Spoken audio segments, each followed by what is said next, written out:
తిరుమల. అది అర్ధరాత్రి 12 దాటిన సమయం. ఆనంద నిలయం సహా అన్ని ఆలయాల తలుపులు మూసి ఉన్నాయి. భక్తులు లేరు, అర్చకులు లేరు, చిన్న పురుగు కూడా తిరగడం లేదు. అకస్మాత్తుగా గణగణ గణమని తిరుమల ఆలయం లోపల నుంచి ఎవరో మోగించినట్లుగా గంటలు మోగడం మొదలైంది. ఈ ఉత్కంఠభరిత కథను ఇప్పుడు చూసే సమయం లేకపోతే సేవ్ చేసుకోండి. అలా గంటలు మోగినప్పుడు జనం భయంతో ఉలిక్కిపడి లేచారు. సత్రాల్లోంచి, మంటపాల్లోంచి, ఇళ్లలోంచి అందరూ పరిగెత్తుకుని బయటకు వచ్చారు. స్థానికులు గేట్ల దగ్గర గుమిగూడారు. భయం, అనుమానం, నిశ్శబ్దం. అందరి నోట ఒకటే మాట, ఏంటి, ఎవరైనా మోగిస్తే తప్ప ఆ గంటలు మోగవు. కానీ ఆలయం మొత్తం మూసి ఉంది.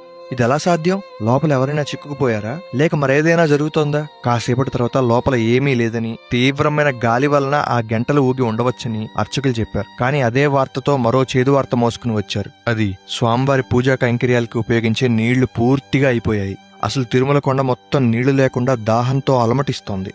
గోగర్భం డామ్ మొత్తం ఎండిపోయింది. నీళ్లు లేవు, నీళ్లను తెచ్చే వానలు లేవు. కానీ రోజు వేల సంఖ్యలో భక్తులు కొండకు వస్తున్నారు.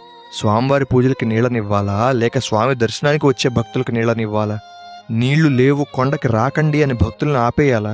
ఈ సంక్షోభంలో తల బద్దలైపోతున్న సమయంలో టీటీడీ కార్యనిర్వహణాధికారిగా నాకు కనిపించిన దారులు రెండే రెండు.